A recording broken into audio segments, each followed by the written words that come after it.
un adelanto, a la doctora Fein ya lo ha decidido, va a haber junta de peritos, atención porque esto es muy importante, pero estamos con Pablo Fernández y vamos a ir desgranando paso por paso las diferencias más notorias, Pablo. Hay una palabra que pronunció la doctora Sandra Arroyo Salgado que parece pasó inadvertida, magnicidio.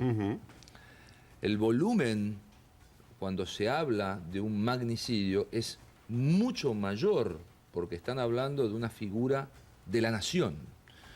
Con lo cual, esta controversia en la investigación va a generar juntas médicas al más alto nivel, con los mejores profesionales nacionales que se van a sentar a dirimir estos puntos. Por ejemplo, la hora de la muerte. Para los peritos de la querella, la hora de la muerte está entre el sábado a las 16 y el sábado a las 24. Para los peritos oficiales, la hora de la muerte es el mediodía del domingo. El cronotánato diagnóstico no es exacto en Argentina. No es exacto. O sea, se establece a partir de la autopsia hacia atrás. Pero no es exacto. No hay una fórmula científica por temperatura, por lo que expresa el cuerpo, para no entrar en detalles escabrosos, lo que poderlo exactamente tipificar.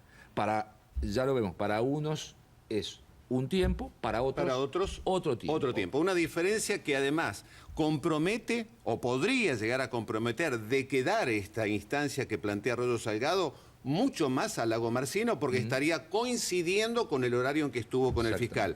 Pero les quiero presentar al doctor Fernando Cardini, experto criminólogo, además tiene una escuela de Derecho Penal y de Ciencias Forenses.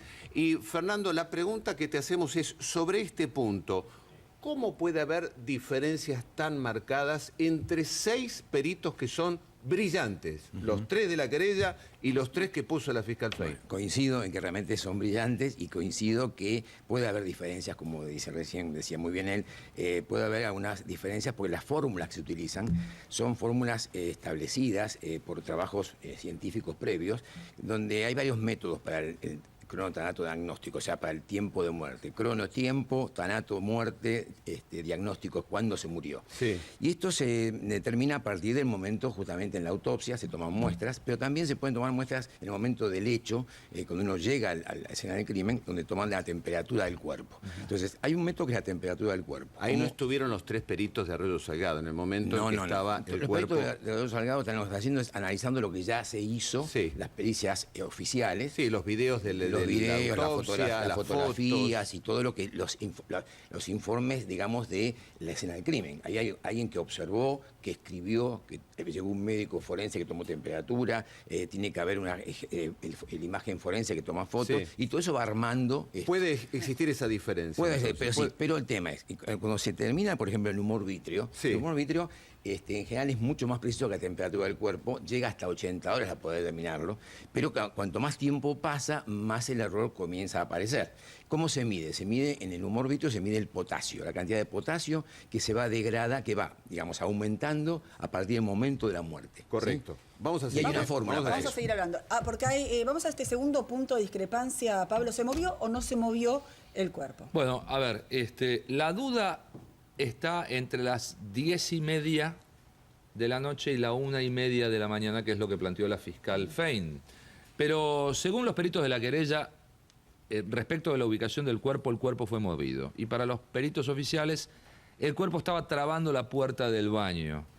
Pero la fiscal ayer, cuando salió y dio esa pequeña conferencia de prensa respondiendo a los planteos, por lo menos mediáticamente, a los planteos que realizó los peritos de la querella, manifestó que entre las 10:30 y la 1:30 ella no sabe, no puede asegurar qué pasó con el cuerpo. Por eso está planteada esta duda. Puede haber una negligencia. Y hay un debate, por supuesto. Puede haber una negligencia. Doctor, ¿cómo se sabe entonces si se mueve o se movió o no se movió? Bueno, ¿Tiene que ver con el tema de las livideces que están exactamente. hablando? O sea, las livideces serían esas marcas que deja un cuerpo una vez que digamos, no circula más la sangre, ha muerto, a partir del momento de la muerte, comienza a hacer unos depósitos en ciertos lugares, como los glúteos, en fin. Entonces uno ve las manchas y si se han movido, si las manchas están en un lado y la disposición es otra, quiere decir que entonces en un momento dado estuvo en una posición y luego fue movido a otra posición. Ahora, como pasaron tantas horas desde la muerte hasta que fue encontrado el cuerpo, tal vez si fue un suicidio no se puede haber movido. Y si fue movido, ¿quién lo movió? Lo movió la gente que fue a entrar en la escena, que tuvo que correr la puerta o tuvo que mover el cadáver para poder entrar, o lo movió el supuesto asesino. O sea, Sí. obviamente que ahí hay todo un tema. Pero Las manchas pueden determinarlo. pueden determinarlo, exactamente. El tema central del movimiento es que se supone que si estaba consciente el fiscal Nisman, porque el alcohol era mínimo, el que había ingerido, las pastillas que él tomaba habitualmente tampoco lo complicaron en su nivel de conciencia, ¿cómo no se registra un movimiento mucho más fuerte dentro del baño, que es un movimiento de resistencia ante un asesinato? Pero bueno, lo vamos a dejar a eso porque vamos con otra de los temas que están en disidencia, Pablo. Bueno, tiene que ver con la agonía, tiene que ver si hubo o no agonía. Ahí justamente lo presentamos cómo fue la muerte. Para los peritos de la querella hubo agonía. Hubo agonía en función de la cantidad de sangre que se encontró en el lugar, y para los peritos oficiales la muerte fue inmediata. A ver, acá hay un paquete de medidas para determinar esto. Hay un portfolio de medidas que se pueden usar respecto de si hubo o no hubo agonía. Hay detalles de los análisis tanatológicos muy específicos respecto de la agonía. Lo vimos cuando se hizo los análisis a Ángeles Rawson. Se hizo todo un planteo científico respecto de si hubo, hasta dónde hubo agonía, si la hubo o no la hubo. Esto, por supuesto, va a llevar a un debate. Cada uno presenta una posición. Sí. Esta es una discrepancia.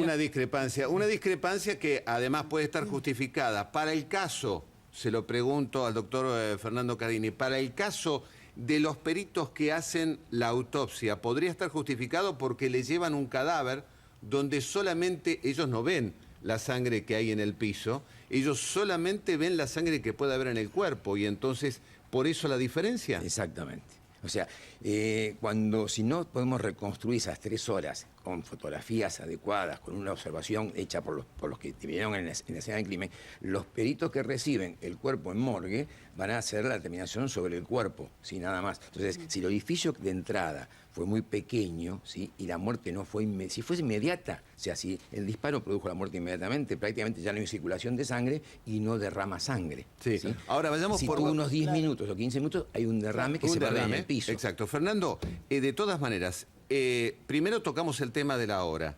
Esto no indica que sea ni suicidio ni homicidio. La diferencia no indica ni que sea una... Puede ser una cosa como puede ser la otra. Si hubo agonía o no, tampoco no cambia. Puede ser que se haya suicidado y que haya estado agonizando, o como puede ser que lo hayan matado y haya estado Una agonizando. sobrevida, claro. Estamos de acuerdo, Seguimos ¿no con es las cierto? hipótesis todavía Y si hay. las dos... a pesar de las diferencias, hasta ahora las dos hipótesis se mantienen. No, va a ir con otra placa, entonces, Pablo, vamos con el espasmo cadavérico, que esto trajo mucha polémica y esto me interesa mucho después, doctor. que nos Bueno, explique. esto sí, claro. Esto lo plantea los peritos de la querella, los doctores Raffo, Gavioli y Salcedo, respecto de el espasmo cadavérico. Los peritos de la querella no presentaban espasmo cadavérico. Esto tiene que ver con el dedo de la cola Índice, del disparador. el dedo índice. De la cola del disparador. Sí. Esta es la señal del dedo que ejecuta la tracción de la cola del disparador para ver si efectuó o no el disparo. Para los peritos de la querella no presenta, y para los peritos oficiales presentaban el dedo índice de la mano derecha. Esto es muy importante. Perfecto. Vamos a hablar después con el doctor, porque esto realmente es muy importante, porque es uno de los puntos, podríamos decir, más polémicos, ¿no? El tema del espasmo cadavérico lo vamos a charlar en un ratito nada más. Nos vamos a un corte ahora.